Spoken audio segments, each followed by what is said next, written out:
When it comes to editing your photos, using a mouse and keyboard can be quite frustrating.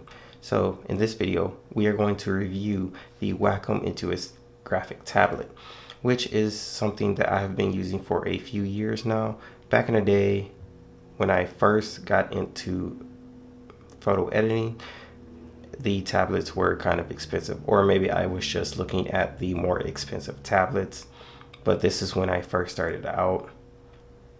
When I came across the Wacom Bamboo tablet, I no longer have that tablet, but I do know they still sell them and they're pretty cheap, as well as the ones that we are going to talk about today. So if you are new here, my name is James Thomas. And on this channel, we do photo shoots, we do behind the scenes, and we give out tutorials on photo editing and occasionally a tech review, as we are doing at the moment. So, like I said, using a mouse and a keyboard is not the most efficient way to edit for me. I hope that I am not the only one, and this video doesn't, seem like a overkill kind of thing, but it is what it is. When it comes to photo editing, I do like to use a graphic tablet. The reason that I like to use a graphic tablet is because when I am digitally painting, or when I am doing some dodging and burning, or frequency separation, or just adjusting the color tones of my images, I do like to use the pen and tablet because it is much smoother than trying to use a mouse. If you are digitally painting, sometimes the lines come out a little jagged and they're not as smooth as you would like them to be. But with the pen, you don't really have that issue. So let's talk about the tablet itself. The tablet is pretty durable, but I do not suggest that you go and drop the tablet. But when you spend any type of money on gear, I don't think anyone's out there just dropping their gear. So let's talk about the tablet. It's pretty durable, it has a little give, but not too much. At the top here, you have the shortcut keys, and this is the Intuos Medium, which is Bluetooth enabled, because me personally, I don't want to have to edit with the wire plugged in like this and have the wire across my desk. So I like to use the Bluetooth portion of it. For those of you who didn't know, who do happen to already use this tablet, up here is a pen holder. So when you're not using it, you can just go ahead and drop your pen right there. Or over here is also a pen holder, the little tab on the side. So when it comes to the shortcut keys on the program, you can go ahead and edit it. So you can put any of the keys that you want to be there. Me personally, the way I have my keyboard set up to editing, I make those keys the buttons that I use for, let's say, selecting. So the Alt button is one of my keys, the Shift button is one of my keys, and so on and so forth. And these two buttons on the pen itself is also something that you can edit in the program. If that is something that you're interested in, or how I set up my keyboard and my tablet to the programs, then there may be another video for that. Go ahead and leave a comment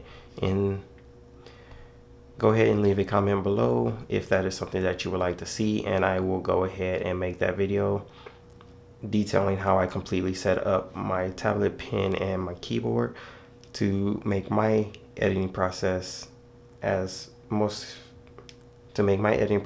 efficient as I like it. And you can of course adjust it to what works for you. So the next thing is we're going to talk about the pen itself. So like any other pen, it's pretty simple. If you have ever used a graphic tablet, it has the two buttons here, which you can adjust to be, you can be the right and left mouse buttons if you like, or any other buttons.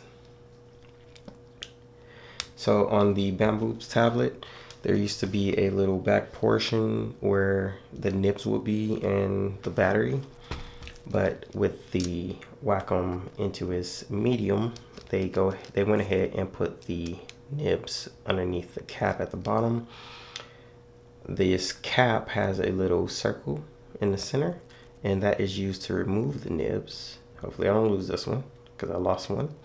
All right, so you just go ahead and pull it out, and you grab a new one from the bottom here and you stick it in, and you have changed your nib. And that is all I have to say about the pen. So if you are interested in one of these tablets, let's talk about price, because everyone always wants to know the price. So this one that I have here is the medium, and it runs about $200. It is Bluetooth enabled, which works for me because, like I said, I don't want the wire coming across my desk to be plugged up when I'm using the tablet. Then there is the small. The small comes in two configurations. It has with Bluetooth and without the Bluetooth. With Bluetooth, it's probably about $100, and without the Bluetooth, it's probably about $80. So if you want to go ahead and save the $20, I would go ahead and get the one without the Bluetooth. But if you don't mind spending that extra $20 to get the free reign of your desk without the wires coming across it, go ahead and spend $100 on the small. But if you want a bigger working space with Bluetooth, go ahead and pick up the medium. It gives you a little bit more space to work on. And like I said, it is Bluetooth enabled.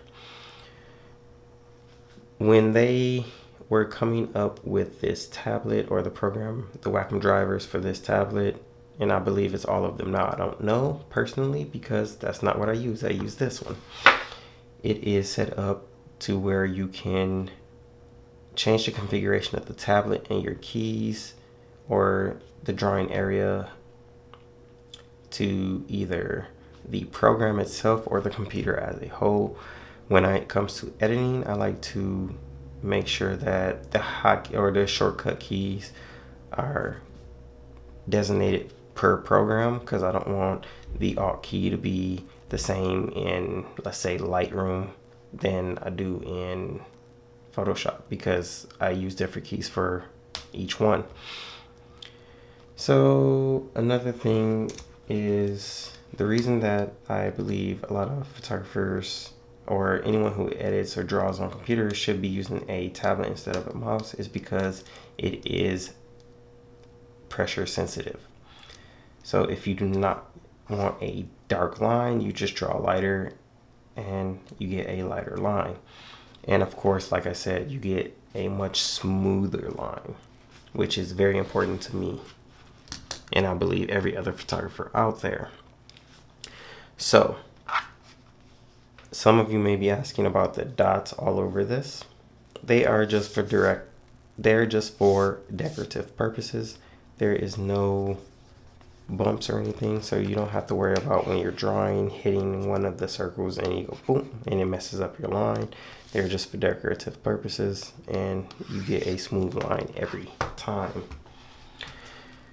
So as I was saying, that is pretty much it on that. Ooh, one last thing I would like to discuss is the buttons placement, the placement of the shortcut buttons.